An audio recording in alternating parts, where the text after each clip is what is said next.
Bismillah. Wassalatu wassalamu ala rasulillah wa ba'du. Assalamualaikum sahabat. Apa kabar? Semoga sahabat-sahabat selalu dalam lindungan Allah subhanahu wa ta'ala.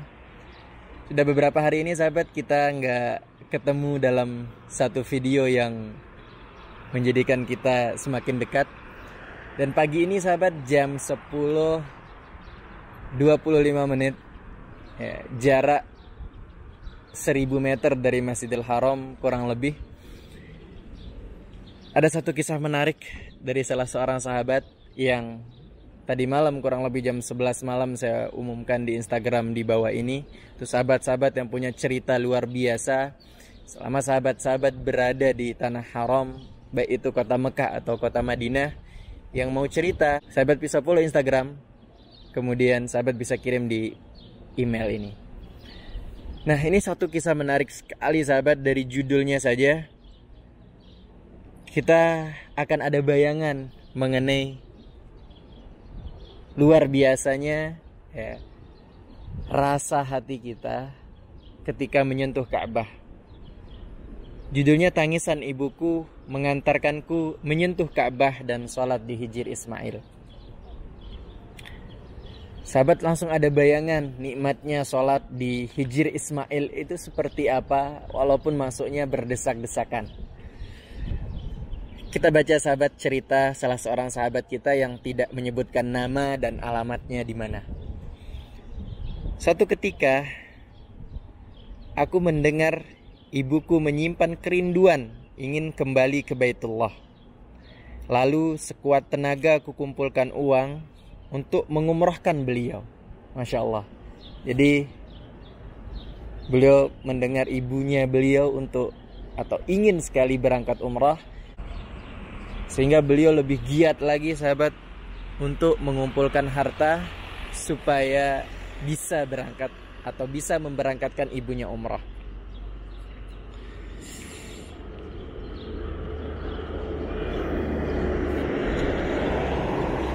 Tapi Allah maha besar.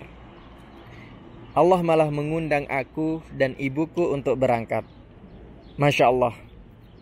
Ketika hari kedua di Mekah, ibuku mulai kelelahan dan menolak ikut city tour.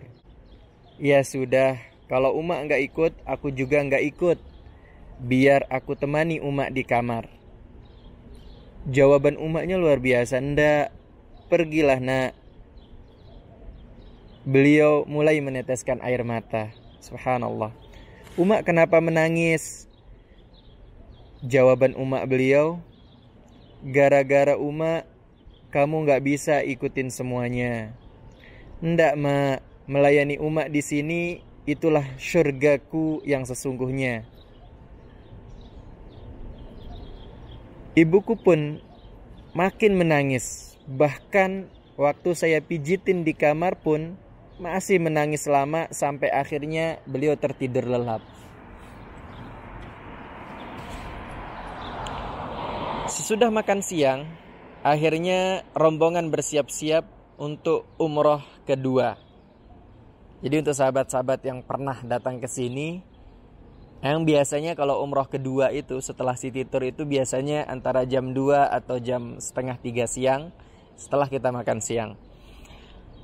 Sedangkan saya cuma bisa tawaf saja karena nggak mengambil mikot sewaktu rombongan melanjutkan dengan sa'i. Saya memberanikan diri mendekati Ka'bah. Masya Allah.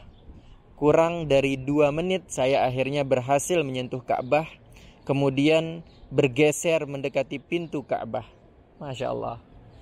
Jadi kalau dari ceritanya ini pasti sahabat perempuan ya.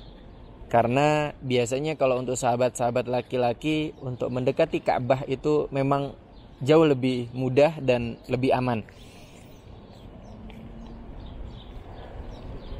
Tapi karena sendirian, saya putuskan untuk tidak menembus kerumunan. Was berdoa di sana, saya keluar dan menyusuri pinggiran dalam Hijr Ismail.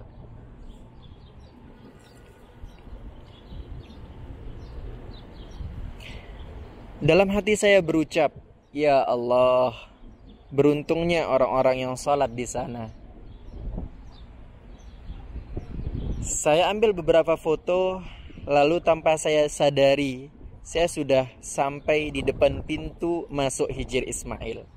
Dan Masya Allah, ada dua lelaki yang menginstruksikan saya untuk sholat. Mereka pun melindungi saya sholat. Saya sholat dan berdoa dengan tangisan yang tiada henti. Setelah selesai saya berterima kasih, lalu keluar bersedekah kepada petugas di sana, minum air zam-zam, dan kembali ke hotel berjalan penuh kebahagiaan. Masya Allah.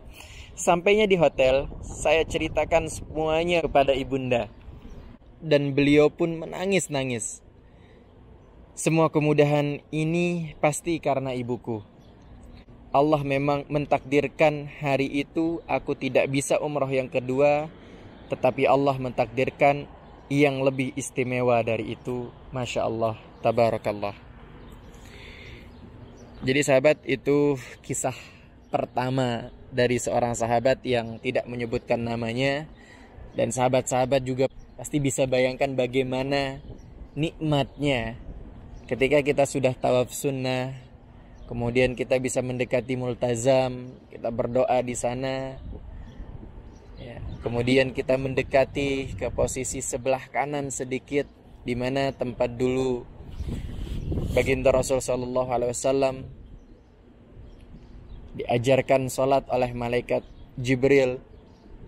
Kemudian setelah itu kita langsung agak ke kanan, mendekat ke setengah lingkaran Hijr Ismail, dan itu pasti luar biasa. Itu sahabat cerita pagi ini. Mudah-mudahan ada manfaatnya.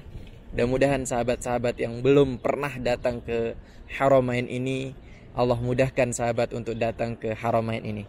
Amin ya rabbal alamin. Sahabat-sahabat yang punya cerita luar biasa, sahabat-sahabat yang ingin berbagi kisah, atau sahabat bisa follow dulu Instagram yang di bawah ini, kemudian sahabat bisa kirim email ke email yang di bawah ini. Jazakumullahu khairul jaza. Semoga sahabat kita selalu menjadi sahabat di dunia dan bertetangga di surganya Allah Subhanahu wa taala. Amin ya rabbal alamin. Akhirul kalam. Assalamualaikum warahmatullahi wabarakatuh.